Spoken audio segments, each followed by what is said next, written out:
Assalamualaikum warahmatullahi wabarakatuh. Kami dari kelompok 2 yang beranggotakan saya sendiri, Rizka Ananda, Sastia Fianita Wilajati, dan Syahri Ramadanti.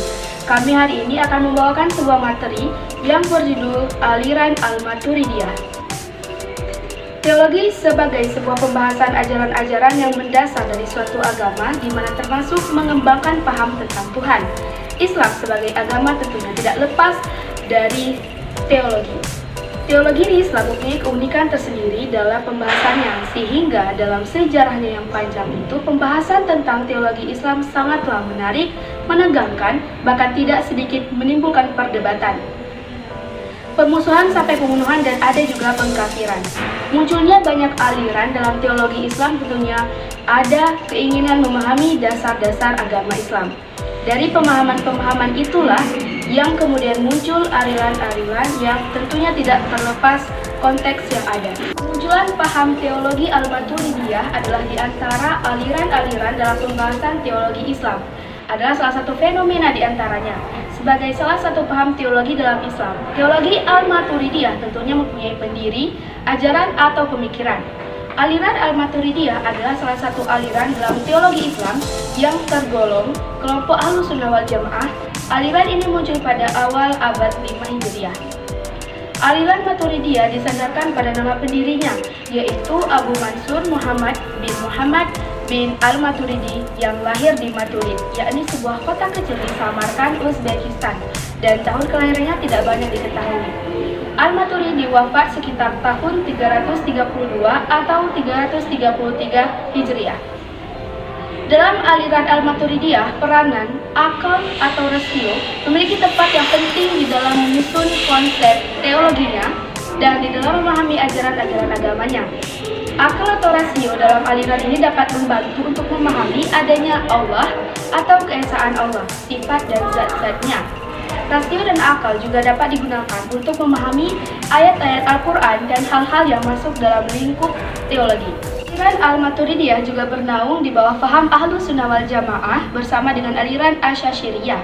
Kedua aliran ini hadir ke medan percaturan teologi karena reaksinya terhadap aliran Mu'tazilah. Dalam perkembangannya, aliran Al-Maturidiyah pecah menjadi dua kelompok, yaitu kelompok Samarkand di bawah pimpinan Abu Mansur Al-Maturidi, sedang kelompok Bukhara di bawah pimpinan Al-Bazdawi. Dalam hal ini, akan kami jelaskan pemikiran-pemikiran aliran Al-Maturidiyah Samarkand dan Bukhara. Sebagaimana yang saya sampaikan tadi, Maturidiyah adalah aliran yang didirikan oleh Imam Abu Mansur Al-Maturidi. Aliran ini kemudian didukung oleh Abu Al-Yasar Al-Bazdawi, Abu Ma'in Al-Nasafi, dan Najm ad-Din Umar Al-Nasafi. Meskipun Al-Bazdawi adalah tokoh yang mendukung aliran Maturidiyah, antara Al-Bazdawi dan Al-Maturidi terdapat beberapa perbedaan pendapat dan masalah-masalah teologi. Perbedaan antara kedua tokoh ini kemudian melahirkan dua sub-aliran atau sekte Maturidiyah, yaitu aliran Maturidiyah Samarkand yang ditokohi oleh Al-Maturidi sendiri dan aliran Maturidiyah Bukhara yang ditokohi oleh Al-Bazdawi. Aliran Maturidiyah banyak dianut oleh kaum muslim yang bermazhab Hanafi dalam bidang hukum fiqh. Untuk mengetahui sistem pemikiran Al-Maturidi, kita tidak bisa meninggalkan pikiran-pikiran Asy'ari dan aliran Mu'tazilah, sebab ia tidak lepas dari suasana zamannya. Maturidiyah dan Asy'ariyah sering terjadi persamaan pendapat karena persamaan lawan yang dihadapnya yaitu Mu'tazilah. Namun perbedaan dan persamaan masih ada. Al-Maturidi dalam pemikiran teologinya banyak menggunakan rasio. Hal ini mungkin banyak dipengaruhi oleh Abu Hanifah karena Al-Maturidi sebagai pengikat Abu Hanifah dan timbulnya aliran ini sebagai reaksi terhadap Al-Mu'tazilah. Di sini saya akan melanjutkan materi dari teman kita Rizka Ananda. Sebelumnya tadi sudah dijelaskan bahwa aliran Maturidiyah terbagi menjadi dua, yaitu Samarkand dan Bukhara. Di sini saya akan menjelaskan tentang Maturidiyah Samarkand. Maturidiyah Samarkand. Riwayat hidup Al-Maturidi. Nama lengkapnya Abu Mansur Muhammad bin Muhammad Al-Maturidi. Adalah teolog termuka yang menggolongkan dirinya ke dalam barisan kaum ahli sunnah wal jamaah. Paham teologi yang dikemukakannya dan dianut oleh para pengikutnya kemudian dikenal dengan Maturidiyah. Beliau lahir di Maturid dekat dengan Samarkand di Asia Tengah pada tahun 852 Masehi atau 238 Hijriah. yang tanggal kelahirannya tidak dapat diketahui secara pasti dan hanya merupakan suatu perkiraan, yaitu berdasarkan bahwa ketika gurunya Muhammad bin Muqatil al-Razi wafat pada tahun 862 Masehi atau 248 Hijriah. Beliau sudah berusia 10 tahun. Jika perkiraan ini benar, maka berarti ia mempunyai usia sangat panjang karena diketahui beliau wafat di Samarkand pada 944 Masehi atau 333 Hijriah. Adapun nama Al-Maturidi dihubungkan dengan tempat kelahirannya, yaitu Maturid. Al-Maturid memperdalam ilmu dari beberapa orang guru di daerahnya. Guru-guru Al-Maturidi adalah murid Abu Hanifah.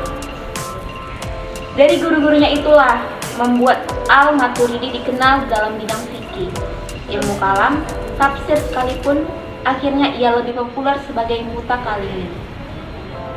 Oleh karena itu, ia lebih banyak memfokuskan perhatiannya kepada ilmu kalam. Karena ketika itu ia banyak berhadapan dengan paham teologi lain seperti Mu'tazilah. Pemikiran-pemikiran Al-Maturidi jika dikaji lebih dekat, maka akan didapati bahwa Al-Maturidi memberikan otoritas yang lebih besar kepada akal manusia dibanding dengan Asy'ari. Namun demikian, di kalangan Maturidi sendiri ada dua kelompok yang juga memiliki kecenderungan pemikiran yang berbeda, yaitu kelompok Samarkand, yaitu pengikut-pengikut Al-Maturidi sendiri yang paham-paham teologinya lebih dekat kepada paham Mu'tazilah, dan kelompok Bukhara yaitu pengikut Al-Bazdawi yang condong kepada Asy'ariyah. B. Pemikiran-pemikiran Al-Maturidi. Seperti yang telah diuraikan bahwa pemikiran Al-Maturidi pada dasarnya sedikit berbeda dengan pemikiran Al-Bazdawi. Ini menunjukkan bahwa dengan akal, manusia dapat mencapai makrifat kepada Allah. Mengenai kewajiban manusia akan kemampuan mengetahui Tuhan dengan akalnya menurut Al-Maturidi Samarkand. Sebelum datangnya wahyu, itu juga adalah kewajiban diketahui oleh akal. Maka setiap orang yang sudah mencapai dewasa atau balik dan berakal berkewajiban mengetahui Tuhan, sehingga akan berdosa bila tidak percaya kepada Tuhan sebelum turunnya wahyu. Begitu pula mengenai baik dan buruk. Akal pun dapat mengetahui sifat baik yang terdapat dalam yang baik dan sifat buruk yang terdapat dalam yang buruk.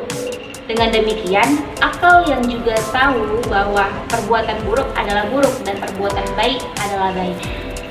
Akal selanjutnya akan membawa kepada kemuliaan dan melarang manusia mengerjakan perbuatan-perbuatan yang membawa kepada kerendahan. Perintah dan larangan dengan demikian menjadi wajib dengan kepastian akal. Yang diwajibkan akal adalah adanya perintah larangan yang dapat diketahui akal hanyalah sebab wajibnya perintah dan larangan itu. Adapun mengenai kewajiban berbuat baik dan menjauhi yang buruk, menurut paham Al-Maturidiyah Samarkand, akal tidak berdaya mewajibkan manusia terhadap hal tersebut, karena kewajiban berbuat baik dan menjauhi yang buruk hanya dapat diketahui oleh wahyu Tuhan. Bagi Al-Maturidi, bahwa Tuhan itu mempunyai sifat-sifat, tetapi sifat-sifat itu bukan zat. Dengan kata lain, sifat-sifat itu bukanlah sesuatu yang berdiri pada zat. Sifat itu qadim, dengan qadimnya zat. Kekalnya sifat-sifat itu sendiri akan tetapi kekalnya sifat itu melalui kekekalan yang terdapat dalam esensi Tuhan. Oleh karena sifat-sifat itu bukan berdiri sendiri, maka tidaklah terjadi ta'adud al-qudamah, sebagaimana paham Mu'tazilah yang menafikan sifat karena beranggapan akan terjadi ta'adud al-muqaddamah terhadap perbuatan manusia. Maturidi berpendapat bahwa perbuatan manusia adalah ciptaan Tuhan. Ada dua jenis perbuatan, yakni perbuatan Tuhan dan perbuatan manusia. Perbuatan Tuhan dimanifestasikan dalam bentuk penciptaan daya dalam diri manusia, dan pemakaian daya itulah merupakan perbuatan manusia. Dari keterangan di atas dapat dilihat bahwa Maturidi mengambil jalan tengah antara Mu'tazilah dengan Asy'ariyah, di mana Mu'tazilah berpendapat bahwa manusia menciptakan perbuatannya dengan adanya kemampuan yang diberikan oleh Allah kepadanya. Sedangkan pendapat Asy'ariyah yang ternyata bahwa manusia tidak mempunyai efektivitas dalam perbuatannya, karena ia hanya akan memiliki kasab yang terjadi berkesamaan dengan penciptanya daya dan bukan pengaruh dirinya. Sedangkan Maturidi memandang kasab itu ada karena kemampuan dan pengaruh manusia. Baik, saya Tasnia Febita Wilajati. Saya akan melanjutkan materi yang dibawakan oleh Syahri Ramadanti. dan saya akan membacakan materi tentang Maturidiyah Bukhara Al-Basdawi.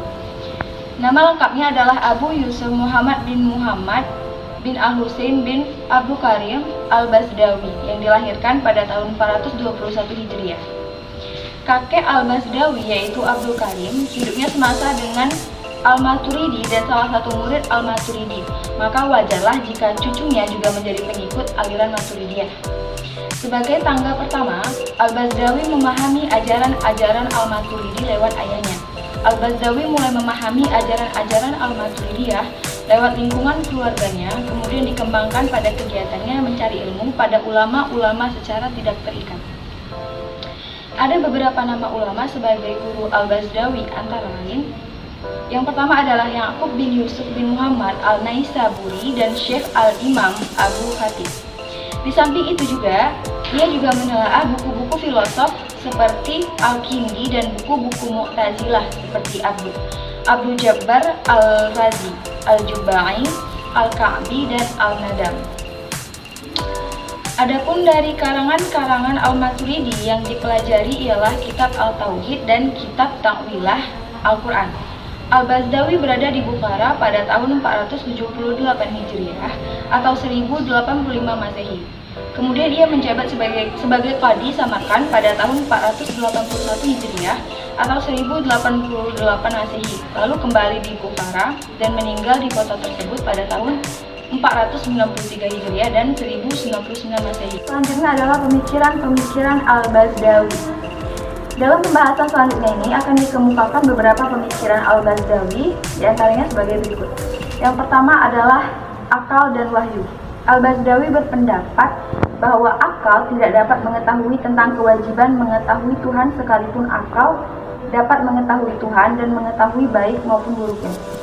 Kewajiban mengetahui Tuhan haruslah melalui wahyu. Begitu pula akal tidak dapat mengetahui kewajiban mengerjakan yang baik dan buruk. Akal dalam hal ini hanya dapat mengetahui baik dan buruknya saja, sedangkan menentukan kewajiban mengenai baik dan buruk adalah wahyu. Dalam paham golongan Bukhara dikatakan bahwa akal tidak dapat mengetahui kewajiban dan hanya mengetahui sebab-sebab yang membuat kewajiban itu menjadi suatu kewajiban. Di sini dapat kita pahami bahwasannya mengetahui Tuhan dalam arti berterima kasih kepada Tuhan sebelum turunnya wahyu tidaklah wajib bagi manusia. Dan di sini juga wahyu mempunyai fungsi yang sangat penting bagi akal untuk memastikan bahwa kewajiban melaksanakan hal-hal yang baik dan menjauhi hal-hal yang buruk. Sebagaimana dikatakan Al-Basdawi, akal tidak dapat memperoleh petunjuk bagaimana cara beribadah dan mengabdi kepada Tuhan. Akal juga tidak dapat memperoleh petunjuk untuk melaksanakan hukum-hukum dalam perbuatan-perbuatan jahat. Selanjutnya adalah sifat-sifat Tuhan. Sifat-sifat Tuhan, Al-Basdawi berpendapat bahwa Tuhan mempunyai sifat-sifat. Tuhan pun qadim, akan tetapi untuk menghindari banyaknya yang menyertai qadimnya zat Tuhan, maka Al-Basdawi mengatakan bahwa kekadiman sifat-sifat Tuhan itu melalui kekadiman yang melekat pada diri zat Tuhan, bukan melalui kekadiman sifat-sifat itu sendiri. Yang ketiga adalah perbuatan manusia. Perbuatan manusia, Al-Basdawi berpendapat bahwasanya perbuatan manusia itu diciptakan Tuhan, sekalipun perbuatan tersebut disebabkan oleh kudrah hadisah yang berasal dari manusia itu sendiri. Karena timbulnya perbuatan itu terdapat dua daya, yaitu daya untuk mewujudkan dan daya untuk melakukan. Meskipun dua tokoh aliran Maturidi dan juga Asy'ari berbeda dalam beberapa hal, tetapi punya prinsip yang sama. Jika terdapat pertentangan antara akal dan usaha, maka akal harus tunduk kepada wahyu. Itulah salah satu contoh sehingga mereka terpadu dengan satu aliran besar, yakni Ahlus Sunnah wal Jamaah. Di samping itu juga, mereka tampil menentang Mu'tazilah. Hanya saja Asy'ari berhadapan langsung dengan pikiran yang sangat bertentangan dengan Mu'tazilah. Meskipun dalam perjalanan sejarah ilmu kalam, termasuk penjelasan tersebut di atas tentang pemikiran Al-Maturidiyah. Aliran Al-Maturidiyah ini, baik Samarkand maupun Bukhara, sepakat menyatakan bahwa pelaku dosa masih tetap sebagai mukmin karena adanya keimanan dalam dirinya. Adapun balasan yang diperolehnya kelak di akhirat bergantung pada apa yang dilakukannya selama dia di dunia. Jika ia meninggal tanpa tobat terlebih dahulu, keputusannya diserahkan sepenuhnya kepada kehendak Allah Subhanahu wa taala. Jika menghendaki pelaku dosa besar diampuni, dia akan memasukkan ke dalam neraca tetapi tidak kekal di dalamnya. Baik, mungkin sekian yang dapat kami sampaikan. Dari materi yang dapat kami terangkan, dapat disimpulkan bahwasannya golongan Al-Maturidiyah terpecah menjadi dua golongan, yaitu Samarkand dan Bukhara. Demikian pemikiran atau doktrin-doktrinnya juga berbeda. Dalam masalah akal dan wahyu, Maturidiyah Samarkand bahwa akal lebih tinggi dibanding kedudukan wahyu. Dengan kata lain, sama dengan pendapat aliran Mu'tazilah tentang kedudukan wahyu dan akal. Sedangkan Maturidiyah Bukhara bahwa wahyu dan akal saling berdampingan dan saling menguatkan. Dengan kata lain, kedudukan wahyu dan akal adalah seimbang. Begitu juga dengan sifat Tuhan. Golongan Samarkand berpendapat Tuhan mempunyai sifat-sifat. Tuhan mengetahui bukan dengan zatnya melainkan dengan pengetahuannya. Baik, mungkin sekian materi yang dapat kami sampaikan. Terima kasih. Assalamualaikum warahmatullahi wabarakatuh.